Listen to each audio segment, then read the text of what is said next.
Assalamualaikum warahmatullahi wabarakatuh. Bagaimana kabarnya anak-anak hari ini? Semoga kalian dalam keadaan sehat ya. Pada pertemuan kali ini, yang akan kita pelajari adalah mengenal nama-nama Allah dan kitabnya. Pelajaran kedua di kelas 5. Sebelum kita mulai dalam pembelajaran, kita berdoa sebelum belajar terlebih dahulu. Bismillahirrahmanirrahim.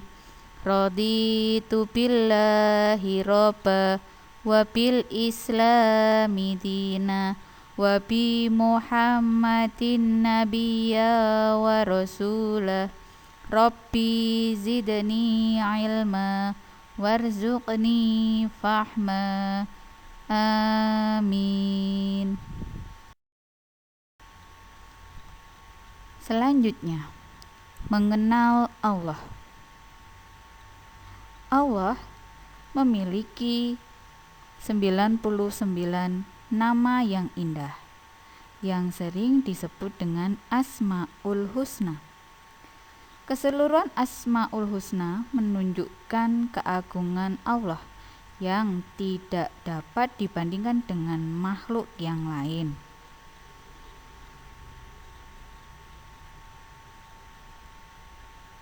Nama-nama Allah yang pertama ada Al-Mumit, Al-Hayyu, Al-Qayyum, dan Al-Ahad. Keempat, nama-nama Allah di samping termasuk ke dalam Asmaul Husna. Mengenal nama Allah melalui Asmaul Husna. Yang pertama, Al-Mumit yang maha mematikan, sebagaimana dalam firman Allah sebagai berikut. Bismillahirrahmanirrahim. Kullu nafsin dha'iqatul maut. Shadaqallahul azim. Setiap yang bernyawa pasti akan merasakan mati. Hanya Allah yang berhak mengatur atas kematian makhluknya. Manusia tidak akan pernah bisa untuk menghindarinya. Akan tetapi, kematian bukanlah hal yang harus ditakuti, karena kematian adalah awal menuju kebahagiaan yang hakiki. Oleh karena itu, kita harus senantiasa menjalankan perintah Allah dan menjauhi segala larangan Allah.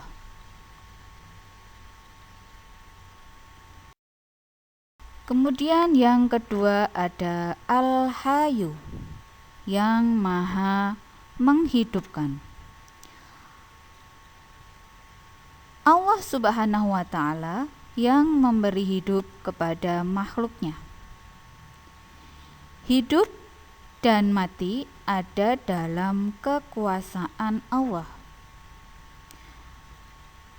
Allah yang menciptakan apa-apa yang ada di bumi untuk kehidupan manusia.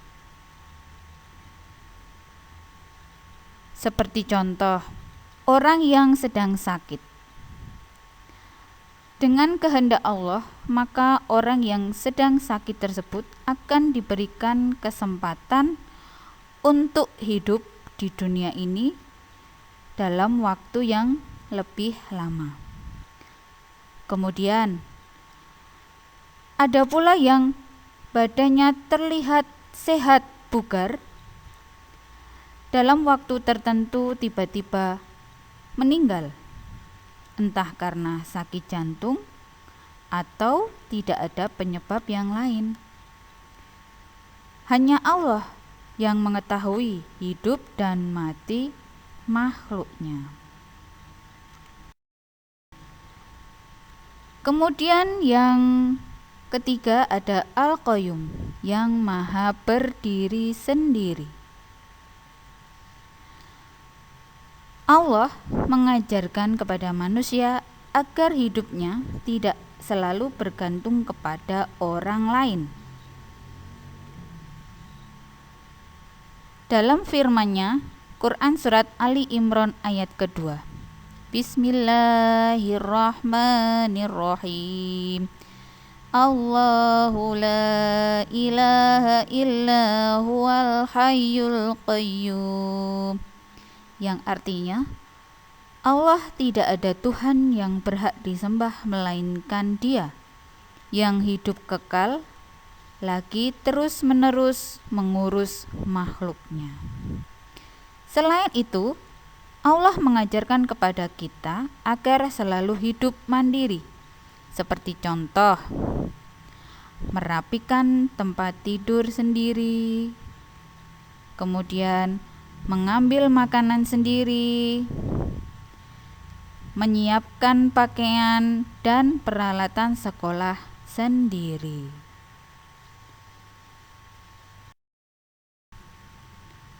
Selanjutnya, coba perhatikan dalam Quran Surat Al-Ikhlas ayat yang pertama. Bismillahirrahmanirrahim.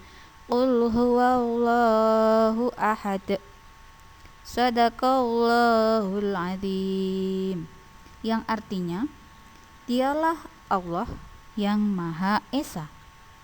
Dalam ayat tersebut menjelaskan kepada kita bahwa Allah itu Tuhan yang tidak ada sekutu baginya. Allah itu tunggal, tidak ada yang setara dengannya. Orang yang menyekutukannya berarti ia telah ingkar.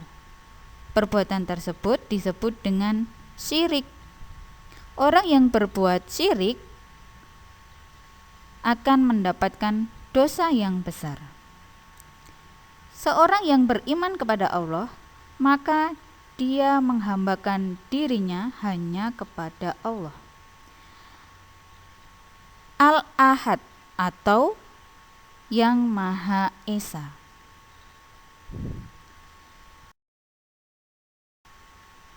Selanjutnya, mengenal kitab-kitab Allah. Dalam Quran Surat An-Nisa ayat 4 berikut ini. Bismillahirrahmanirrahim. Ya ayyuhalladzina amanu aminu billahi wa rasulih wal kitabil ladzi nazzala ala rasulihi wal kitabil ladzi anzala min qabl wa may yakfur billahi wa malaikatihi wa kutubihi wa rusulihi wal yaumil akhiri faqad dhalla dolalam ba'ida. Shadaqallahul azim. Yang artinya, wahai orang-orang yang beriman, tetaplah beriman kepada Allah dan Rasul-Nya atau Muhammad, dan kepada kitab Al-Quran yang diturunkan kepada Rasul-Nya serta kitab yang diturunkan sebelumnya. Barang siapa yang ingkar kepada Allah, malaikat-malaikatnya, kitab-kitabnya, rasul-rasulnya, dan hari kemudian, maka sungguh orang itu telah tersesat sangat jauh. Ayat tersebut menjelaskan bahwa kita sebagai umat yang beriman wajib percaya kepada kitab-kitab Allah yang diturunkan kepada para nabi dan rasul. Nah, bagaimana cara beriman kepada kitab-kitab Allah tersebut?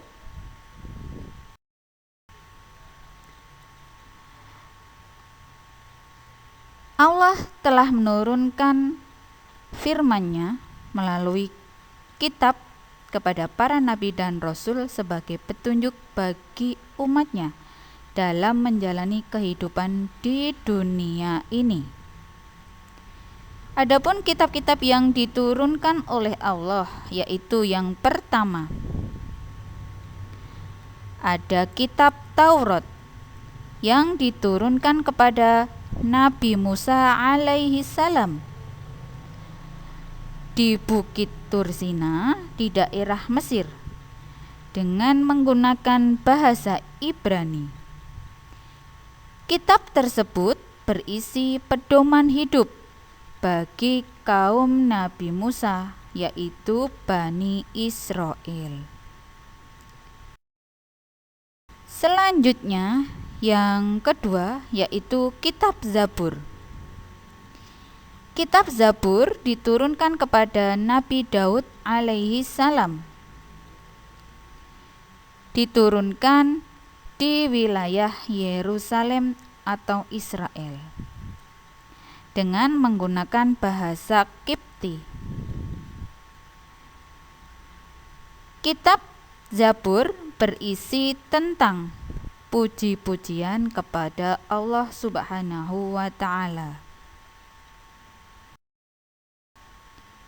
Kitab yang ketiga adalah kitab Injil yang diturunkan kepada Nabi Isa alaihi salam. Diturunkan di daerah Yerusalem dengan menggunakan bahasa Suryani.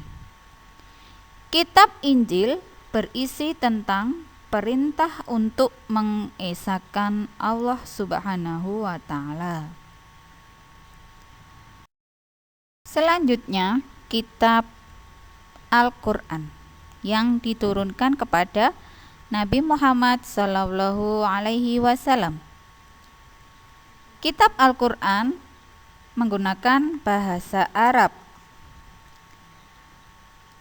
Peristiwa diturunkannya Al-Quran disebut dengan Nuzulul Quran. Al-Quran berisi tentang syariat, nasihat, perintah, larangan, dan petunjuk untuk beribadah kepada Allah. Al-Quran merupakan wahyu yang pertama yang diturunkan di Gua Hiro, yaitu Quran Surat Al-Alaq ayat 1-5.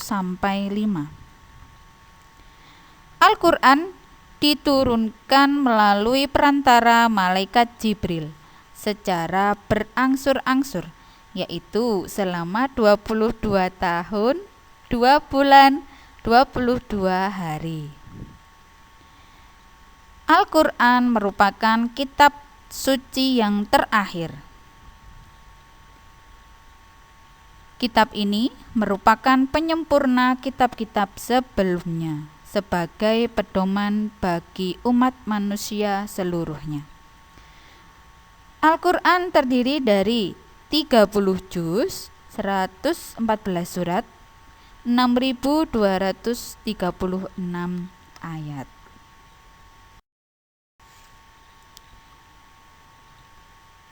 Kitab Allah Subhanahu wa Ta'ala yang diturunkan kepada para nabi dan rasul merupakan petunjuk dalam kehidupan. Petunjuk bagi manusia untuk berperilaku. Misalnya, beribadah kepada Allah, yaitu dengan melaksanakan sholat 5 waktu dengan tepat waktu, menjalankan puasa Ramadan, kemudian membayar zakat, dan ibadah yang lain.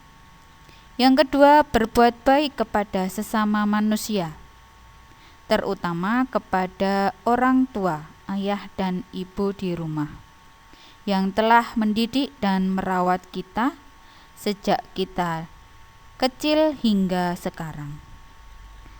Dan berbuat baik kepada teman, orang lain, dan di sekitar kita. Yang ketiga, berbuat baik kepada hewan, dengan menyayangi hewan-hewan di sekitar kita, berbuat baik kepada tumbuhan dengan merawatnya, dan berbuat baik kepada alam semesta dengan menjaga kelestarian dan kebersihan. Selanjutnya, berbuat baik kepada diri sendiri. Misalnya, selalu menjaga kebersihan diri sendiri dengan mandi 3 kali sehari. Kemudian melaksanakan sholat 5 waktu. Makan dan minum dengan teratur. Dan lain sebagainya. Mungkin cukup sekian dulu pertemuan kita kali ini. Kita bertemu pada kesempatan yang lain. Namun sebelum pembelajaran kali ini kita tutup, kita berdoa terlebih dahulu. Bismillahirrahmanirrahim. Allahumma arinal haqqa haqqa warzuqna ittiba'ah wa arinal batila batila warzuqna ijtinaba. Amin. Semoga bermanfaat. Wassalamualaikum warahmatullahi wabarakatuh.